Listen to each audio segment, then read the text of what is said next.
Navy Veteran Nik Hawks, founder of Paleo Treats, is up next on Veteran on the Move. Welcome to Veteran on the Move. If you're a veteran in transition, an entrepreneur wannabe, or someone still stuck in that job trying to escape, this podcast is dedicated to your success. And now, your host, Joe Crane. My good friend and fellow veteran Bob Hewlin has come out with his new book titled Transitions 2.0. This is the best book for any transitioning veteran. Check out Transitions 2.0 at veteranonthemove.com/transitions. Hey, today I'm talking to Nik Hawks, Navy veteran. And before we get to talk about business and entrepreneurship, Nik, take us back and tell us a little bit about your experience in the Navy. Sure. I joined in 1995. I had a couple of heroes of mine in my family, and an uncle, and specifically, who was a Navy guy. He was actually a SEAL, and I thought that was the coolest thing you could do. I was a little shrimp of a dude. I weighed 128 pounds when I went to boot camp, and I thought that was a pretty awesome path to take. So shot down that road as far as I could go, had a really good time in the Navy, doing kind of all the stuff that I'd dreamed about, and then realized after the first platoon that I did, I looked around and there was a kind of this pattern of jumping and shooting and drinking and diving and doing all that fun stuff. But I could see that pattern was going to repeat kind of ad nauseum for me. And it was before the war. And so I looked around and looked for other opportunities and saw a bunch of them on the outside and decided to get out. So September of 2000, September 13th, I got out of the Navy and entered into Civ Div, and with a couple short stints back working for those guys as a civilian. Other than that, I've been a full-on civilian the whole time. All right. So can you talk a little bit about what your transition was like? I mean, you weren't looking to get out and get a job in corporate America. So what was your transition like, and what were you thinking? Yeah, I mean, funnily enough, when I first got out, that was the path I thought everybody took. Well, to go to Stanford to swim in the Olympics and to be a fifth grade teacher. But none of that worked out. So I met a woman who ended up being my wife, and she was a full-on entrepreneur. She had not a hard time. She just didn't want to work for anybody. She valued her freedom a bunch. And that value really rubbed off on me. And I started to see all of the possibilities that were open to me if I ran my own show.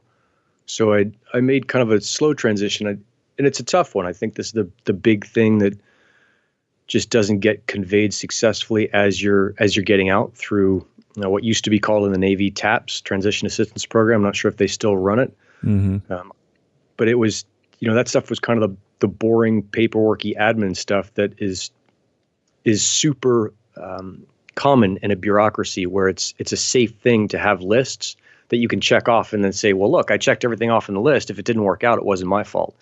And that's not really how I found the real world to work.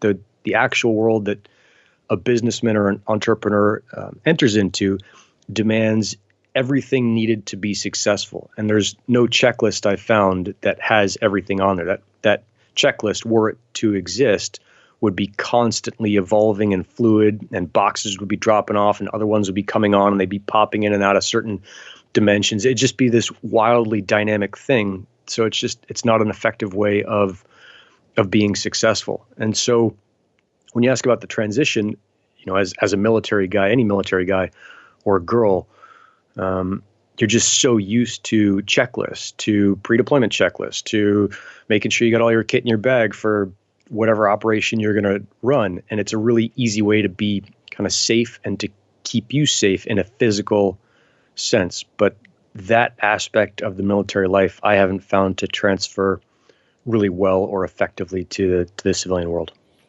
Yeah, we talk about that a lot on Veteran on the Move. And one of the ways I like to put it and see if you agree or understand what I'm talking about, if veterans have a lot of they're really good at soft skills, dealing with people, staying motivated, mission accomplishment, discipline, that whole I'm not going to give up until I figure this out and I get to the other side kind of mentality. A lot of that stuff doesn't transfer to the resume, And the stuff that transfers to resume is typically referred to as hard skills, like I'm a CPA, I've got my NBA, I'm a Six Sigma black belt. All these things that the HR department at the corporation is looking for, that they can, what kind of degree you have, your GPA, all these tangible things that they can relate to. And what gets missed from most of your military folks is all those soft skills. And it's really the soft skills that make veterans great entrepreneurs, and it also makes them great employees most of the time. But so what you're talking about, this fluid environment, it's mostly constantly bringing some of your soft skills in and out, but at the same time having enough of those hard skills, or at least surrounding yourself with people that have those hard skills to continue to move forward in this civilian and entrepreneur environment. Yeah. Yeah, I think that makes sense. And a lot of the hard skills that you learn in the military, they don't transfer well. So even if you're, say, a master training specialist, which is a Navy thing, or was a big Navy thing, it doesn't transfer that well out to the real world. And especially skills like, jumping out of airplanes or shooting or diving or those things, nobody really cares, and they're not useful skills in the regular world. And so guys get out. I certainly got out and thought that I had this quiver of really well-honed skills that not many other people had. That was the usual buzzwords right now, the unique intersection of skill sets, or the talent stack, or whatever you want to call it. And it was useless. And that's a pretty rotten feeling until you kind of reframe it and figure out that the healthy perspective to take on that is the military has spent a lot of time in training you to learn how to do new skills pretty well, really quickly. And that's the valuable thing that I think most veterans take away from the military, whether they know it or not, is that they can step into any job, and just like they were trained to be a cook or an electrician or a cryptographer or whatever it was in 6 months or 3 months or whatever their A school or their first school was, they can learn a new job really quickly and really well wherever they go, whether they're an employee or a business owner. And I think that's the kind of hidden skill that everybody walks away with, whether they know it or not. Yeah, I agree completely. To use an analogy, all the, not just deployments, but training debts that you would go on, depending on what kind of operations you're involved in. You show up to a place you've never been to before. You immediately start unpacking stuff. Typically, when we're in the rear, we keep stuff fairly well packed because we know we're going to be leaving again. We just don't know when or where we're going. So that's one of the things I know as a Marine, we would keep stuff packed up in 7 cubes and boxes all the time. And almost all you had to do is put the lid on and throw it on the pallet, and you're off and running. But when you arrived, you would immediately, as a Cobra pilot, you arrive, you gather in the frequencies, course rules, maps, charts, all the GPS stuff. And within a day or two, you're familiar with the area, familiar with the procedures in and out, and you've got your living arrangements set up, whatever. You sleep in a tent, cot, ground, whatever. And you're within a couple of days, you're fully functional and operating in a completely foreign environment. In the civilian world, they don't do that a lot with most jobs. There's a lot of jobs they do that with, but as a military person that's deployed many times and done lots of training debts, just showing up and learning something brand new, a brand new area, you get really good at that. And how often in the Navy did you change jobs? You change jobs all the time. So I guess the negative is you may not get really, really good at it, but you're used to picking up and starting over all the time. So you get, like you mentioned, you do get really good at learning new things quickly.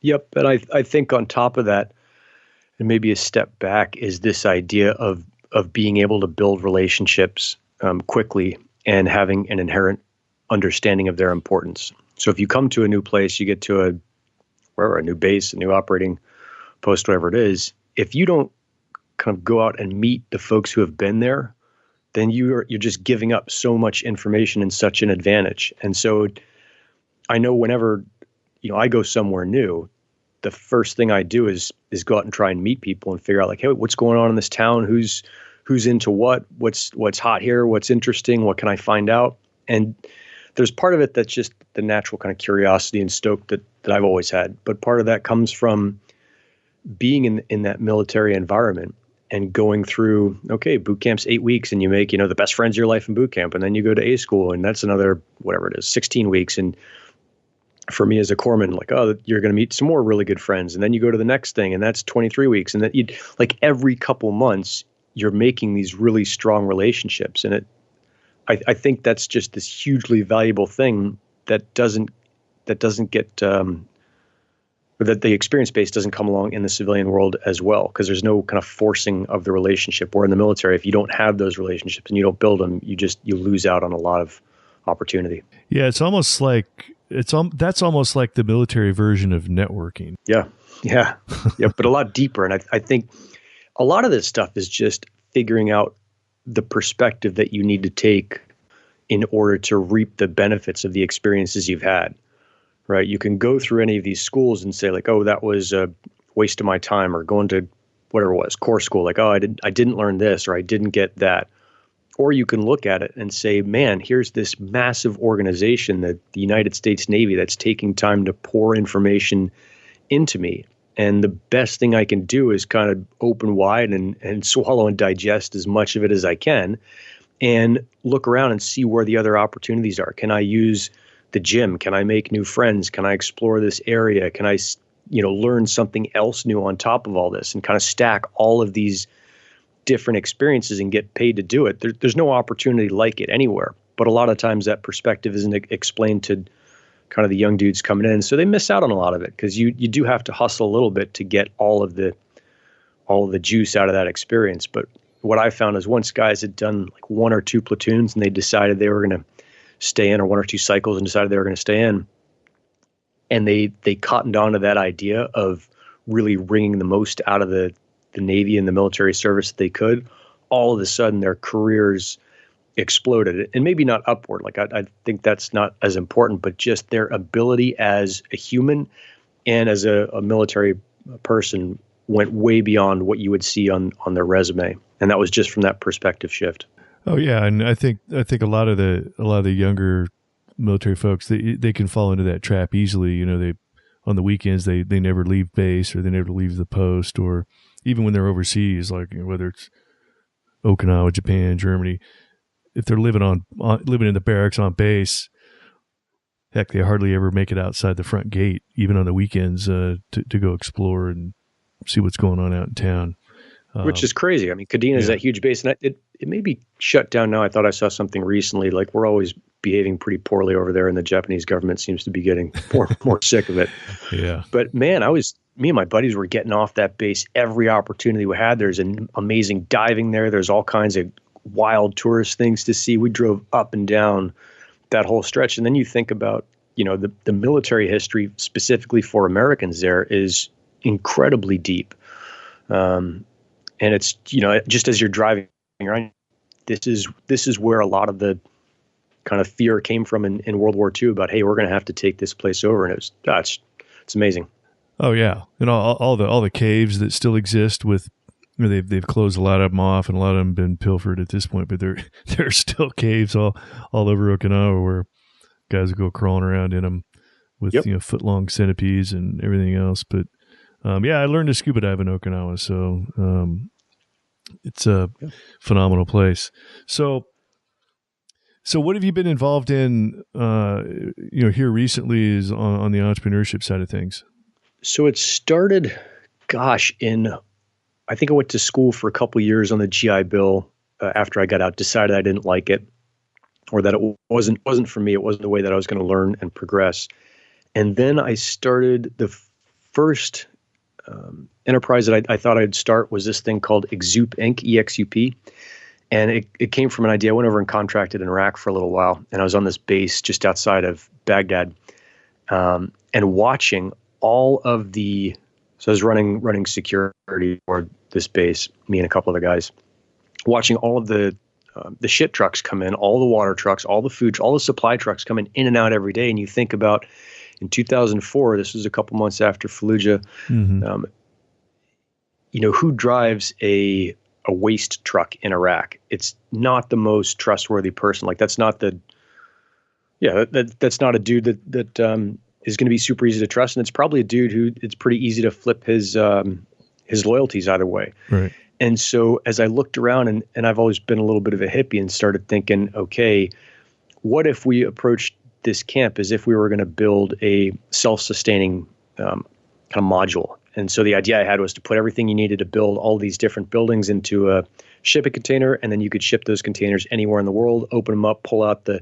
solar panels, the ICF, insulated concrete form walls, the instructions for how to set up gray water and black water and composting and all the rest of it, the wind turbines. And you'd take a 68-acre camp with a couple hundred people on it that needed, like 6 water truck deliveries daily. And you take that down to 1 or 2 per week. And you started collecting all the rainwater and storing it on site and having distributed power generation because solar panels were on all the roofs.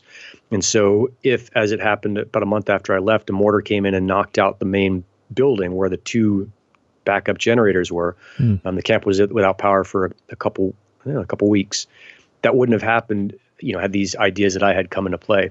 But I didn't know what I was doing. So I had a really good idea, had no idea how to execute on it though, didn't know anything about marketing, hadn't really developed that really strong relationship idea yet. And so spent most of my time building a website and kind of describing what I wanted to do and hoping that someone would come along, hoping unconsciously that someone would come along and help me actually execute on it. And that didn't happen. So what? Ran out of Somebody money. Didn't think you had a great idea and just came along and help you execute? Isn't that funny, huh? Oh, I know.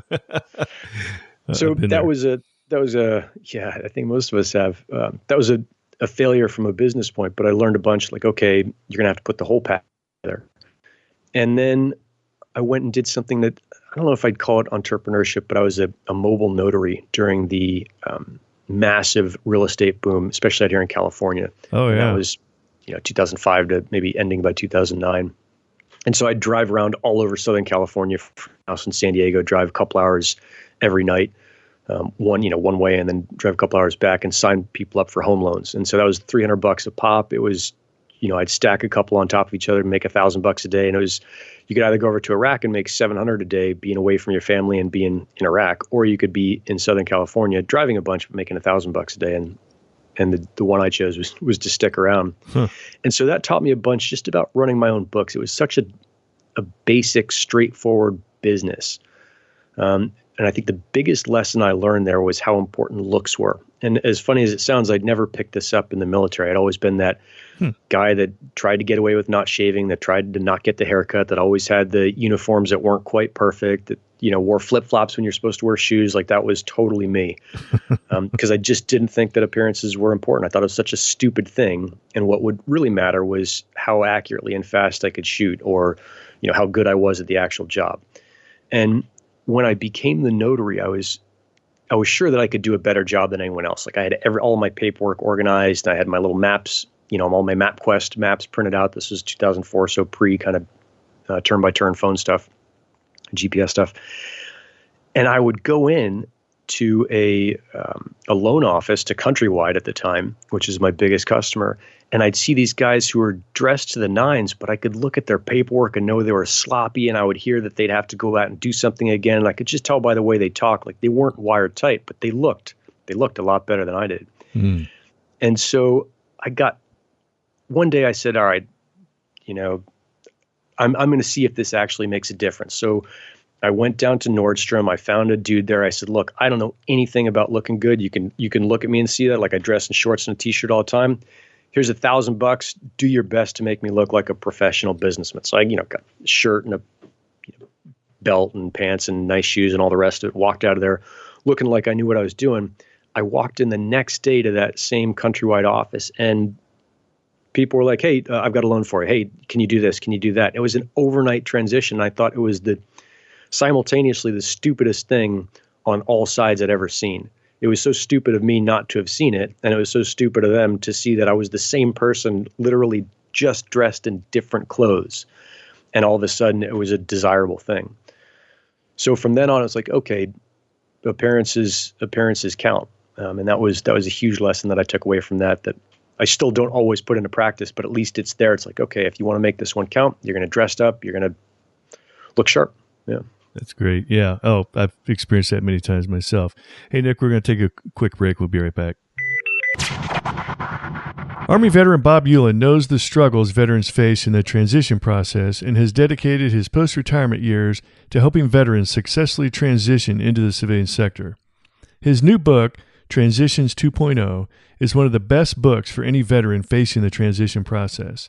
You can find Transitions 2.0 at veteranonthemove.com/transitions. Also, Bob Hewlin is the chairman and CEO of the Center for Transitional Leadership. CTL seeks to assist and empower armed forces personnel during their transition from military service to private sector employment, with particular focus on helping military men and women position themselves to be sought-after candidates in the civilian workforce. I have the pleasure of serving on the board of directors for CTL, and you can check out the CTL website by going to veteranonthemove.com/CTL. All right, we're back talking to Nik Hawks, Navy veteran, and also owner of Paleo Treats, which we're going to be talking about here in a minute. Nik, before the break, you were talking about doing mortgages and a notary, a traveling notary. I had a couple of those guys come to my house over the years during the heyday, so I know exactly what you're talking about. I've also experienced, even to this day, I still experience, like, I'm an airline pilot, so when I commute to where I'm based at in New York, sometimes if I'm going the day before, I'll just wear regular old civilian clothes, and sometimes I'm wearing my actual airline uniform. It's totally different how everybody looks at you and treats you when you're in uniform. And this is not like a necessarily fancy uniform, but obviously they look at you and it's like, so people judge you definitely by the clothes you wear and the appearance you have.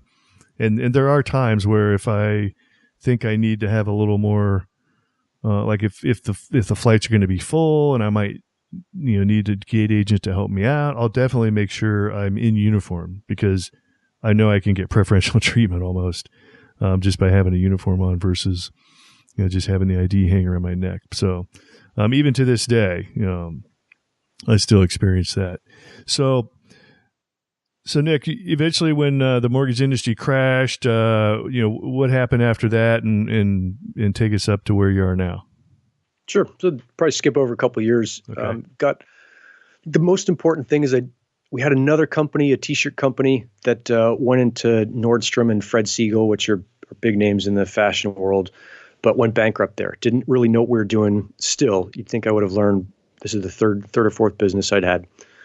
But still didn't have totally everything together.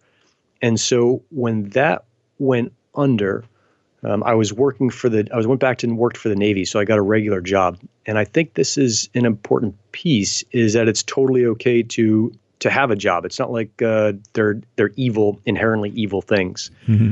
Yep. For you. So, and that's what it was for me. So I went back as an instructor for the Navy, teaching people how to swim and dive.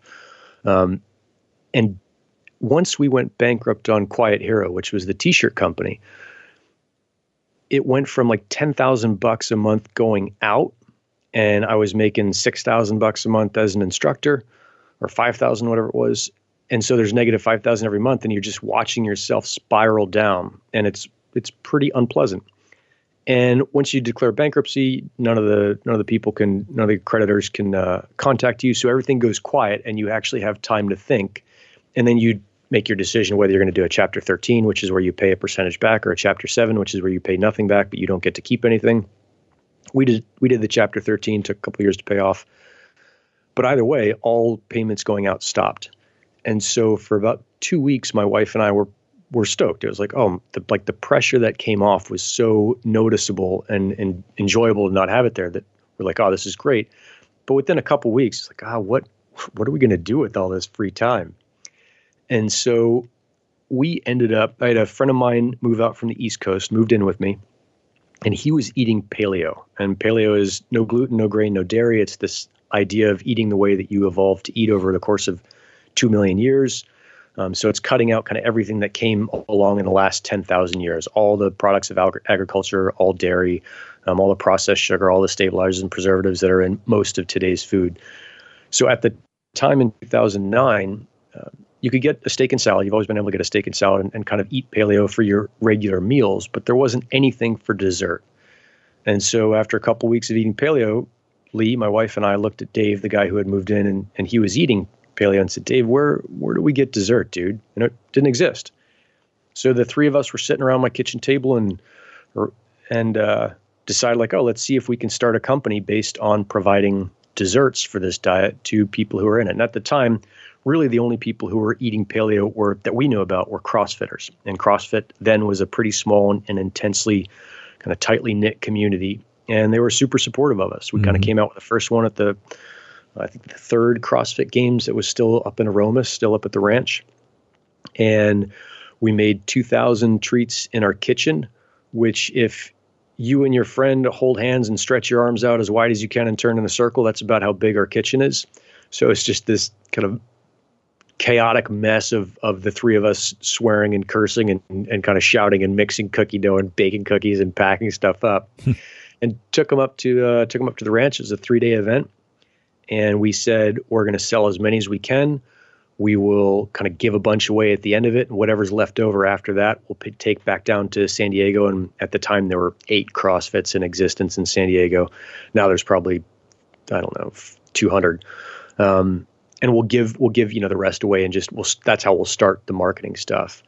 But it didn't turn out that way. We sold out 10 o'clock in the morning on the second day. We had lines 20 deep, ready to buy this stuff. So we saw like, oh, there's a demand. And it was really the first business that I'd had where there was a legitimate demand, where people were actually kind of pulling as hard as they could the product from us. And so I, at that time, kind of semi-formalized this idea of a push-pull business, which I've talked to a bunch of my buddies who have gotten out of the military since and asked questions about being an entrepreneur. Is that a business where you have to push your idea or your product on people will work as long as you're pushing it, right? So as long as you're going out and hustling and selling, you can stay in business. But as soon as you want to take a vacation or relax or whatever, your product stops selling. And so it's this really tiring enterprise to be engaged in. Whereas a business where people are pulling the product from you, and this all seems so obvious, kind of retrospect, but I didn't get it at the time with all the other businesses I'd started where I did have to push. If people are pulling your product from you, then you can really focus on the things that make a long-term business successful, which is the quality of the product, the quality of the customer service, building the back-end systems that allow you to serve more people and take care of more and more people.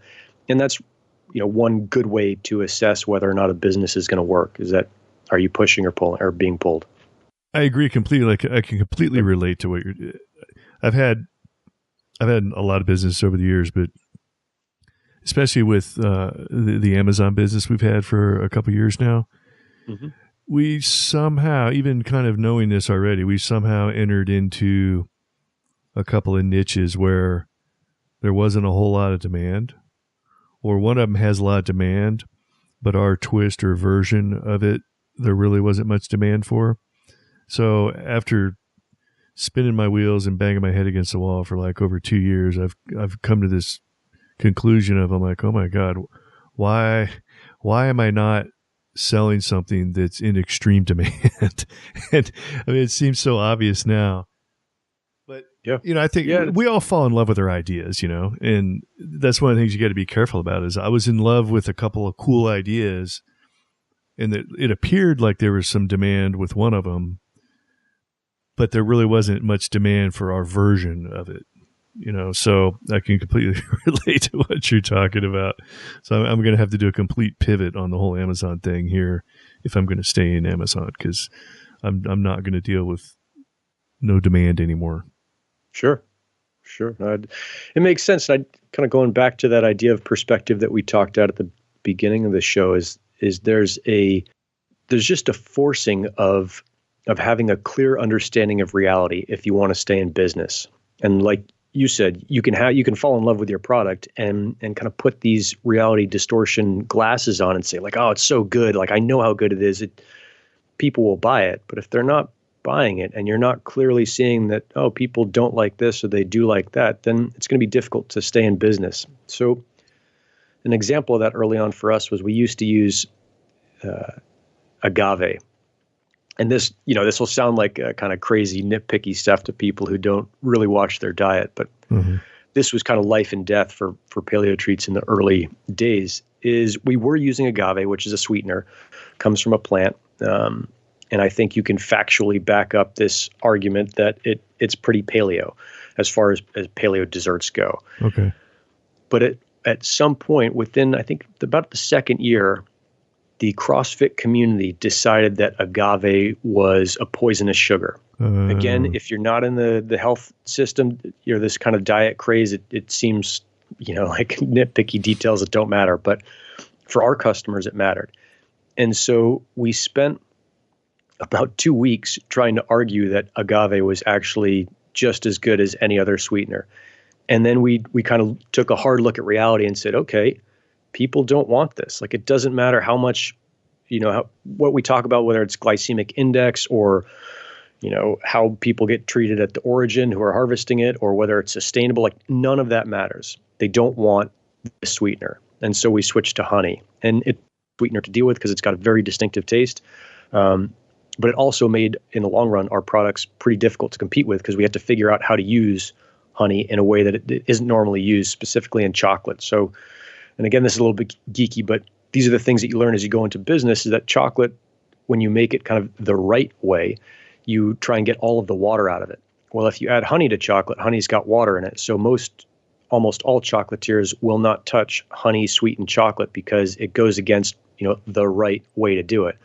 We didn't have any of those conceptions. It was just like, oh my God, we've got to get away from agave. Honey seems like the best alternative. Let's figure out how to use it. So we went through, 100 recipes in the kitchen at home to figure out how to replace it. And it's like, okay, here's how to do it, and took the time to make it right. So it's that idea of you have to look at what reality is telling you and not worry about what you like or what you think is right.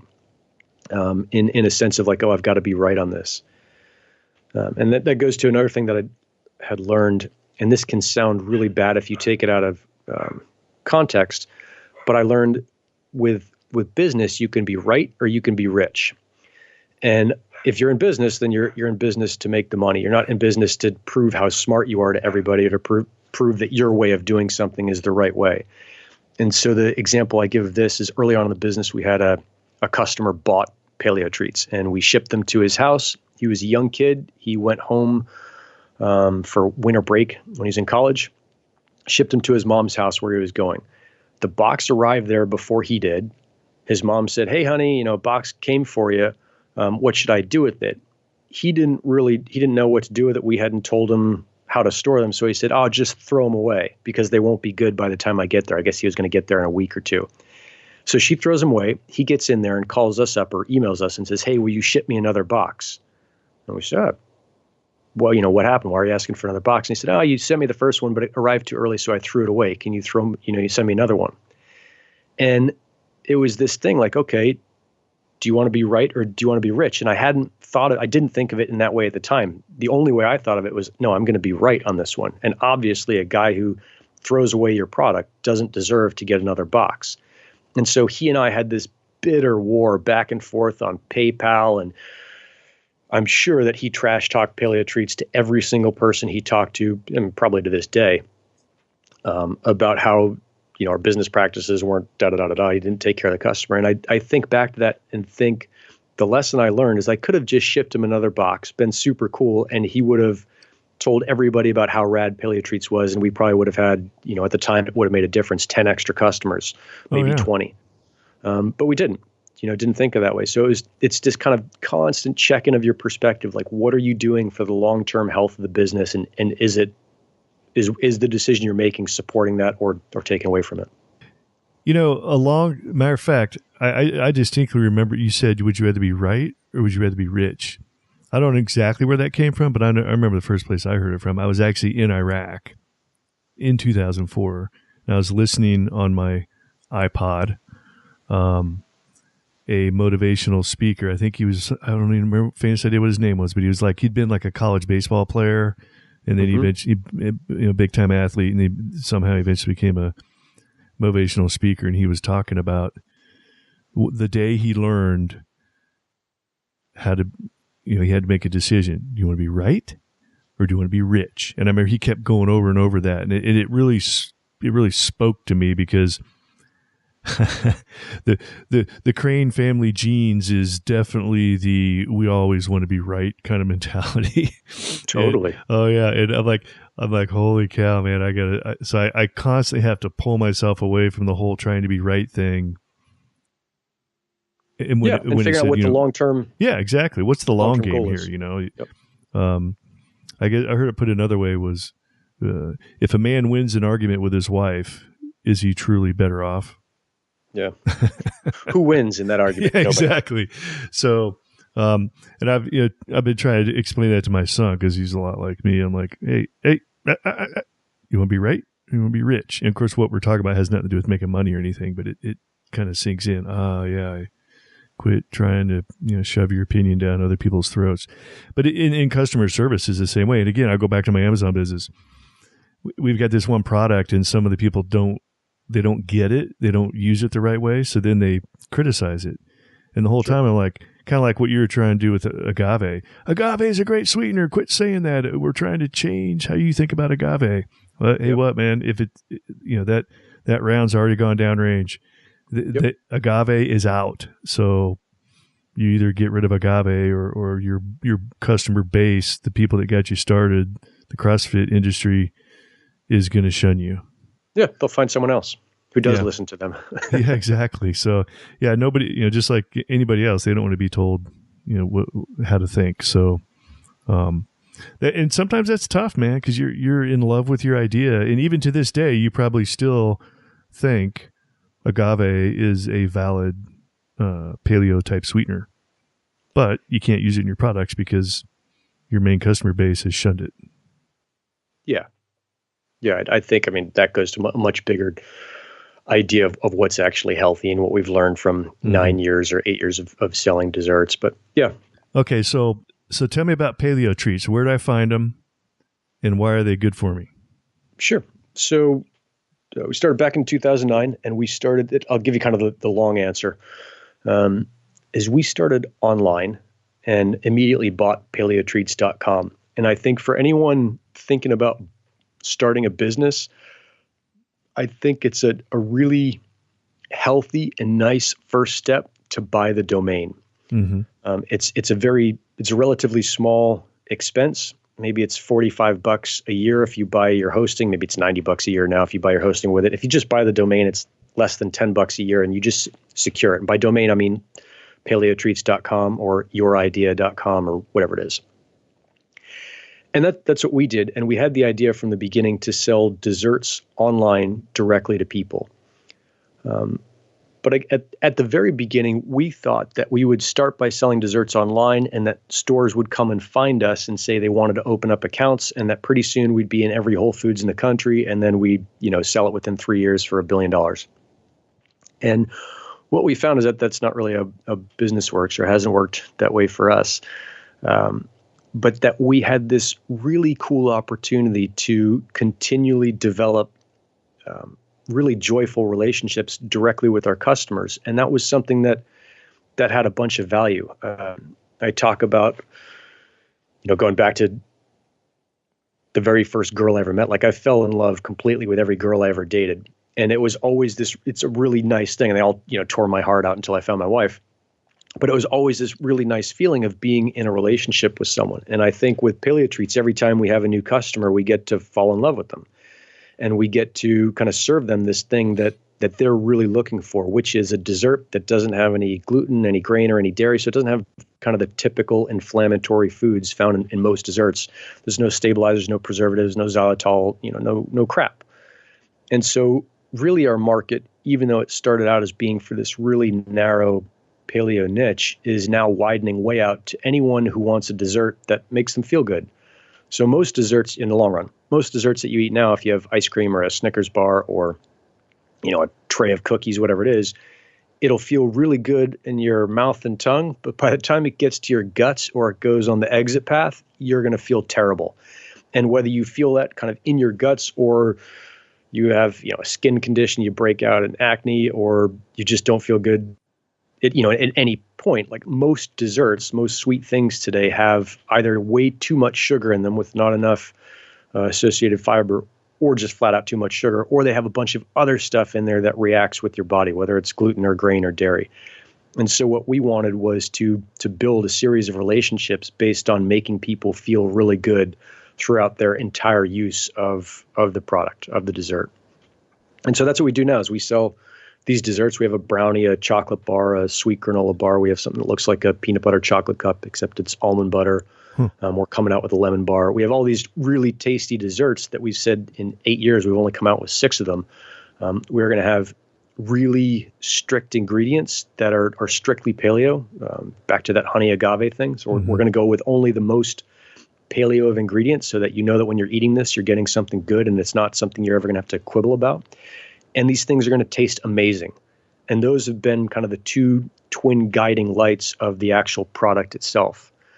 And so when you order them, you pay $5.75 a cookie, you get $69 for 12 of them. People are like, oh, that seems like a lot. It's like, yep, it is a lot. Think about what happens when you're buying a regular chocolate chip cookie, right? We're paying $8 a pound or 7 something a pound for almond flour. And that regular chocolate chip cookie, they're paying 23 cents a pound for wheat flour. So you think about what the difference in quality and what you're getting is, and the difference in price, you're basically getting this ripping deal on super healthy desserts. And that's the kind of the short version of answering what we do. See, a lot of those quote healthy or sugar-free sweets and treats, after you have one, you don't get that. Granted, it's good for you, but you also don't get that satisfaction of, oh, I've had a treat. It tastes healthy. Yeah, like with the paleo, do you notice that with the paleo? I mean, I guess if you're doing paleo all the time, you're past that. But with the paleo treats, is there some of that satisfaction of, oh, I actually had something sweet, and it satisfies that urge? Yeah, it takes something that is normally a sin, which is dessert, or a guilty pleasure, which is how it's been marketed forever, and it makes it an almost essential and health supporting thing in your life. So it's an indulgence that you're totally fine with. It's as if you treated eating a steak and a salad as an indulgence or a treat, when in reality, that's a pretty normal meal, or whatever, portion of your protein and your carbs and fats. It's just part of a well-balanced, healthy meal. Is at the end of it, yeah, you should totally be able to have a dessert that doesn't throw the rest of the meal off. And that's what we wanted to add in with Paleo Treats, was a way to do that. Right. Well, hey, Nik, unfortunately, we're at the end of our time here. I do want to give you the last word. So again, that's paleotreats.com is the website if we're interested in trying out your product. On the last word, if you got advice to somebody, a veteran, spouse, somebody in the veteran community that's out there looking to start a business, what kind of advice would you have for them before we go? The big thing is just start taking those steps forward. There's no kind of set or series of advice that will prevent you from making mistakes. So just when you make them, kind of acknowledge them as fast as you can, fix them, and move on, and know that every single one of us who has been successful before you. I mean, 2015, FedEx picked us as a top 10 small business in America. That doesn't mean that everything we did was perfect. Most of the decisions we made were mistakes, but it's just how fast you can recover from them, and knowing that it's completely normal to screw up. And what defines your success as a businessman or businesswoman is just how you handle that and how you keep on going, and that you can totally do whatever you set your mind to, as long as you're willing to fix those mistakes as soon as you find them. And best of luck to you. Awesome. Pleasure hearing your story. Looking forward to future success at Paleo Treats and everything else. Thanks for being here. Yeah. Thanks so much for having me on. Super stoked. All right. These two veterans are Oscar Mike. As you can tell from listening to the Veteran on the Move podcast, interviews are a great way to tell your story and spread the word about your business. If you would like to get booked as a podcast guest, I recommend Interview Valet. You can check out Interview Valet at veteranonthemove.com/valet. Be sure to check out Thrive15.com, the world's premier online education platform that helps entrepreneurs, aspiring entrepreneurs, and entrepreneurs learn how to start or grow a successful business. Start your free 30-day membership by going to thrive15.com and use the promo code VETERAN.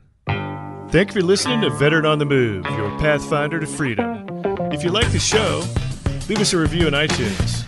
Reviews are always greatly appreciated. So until next time, this veteran is Oscar Mike.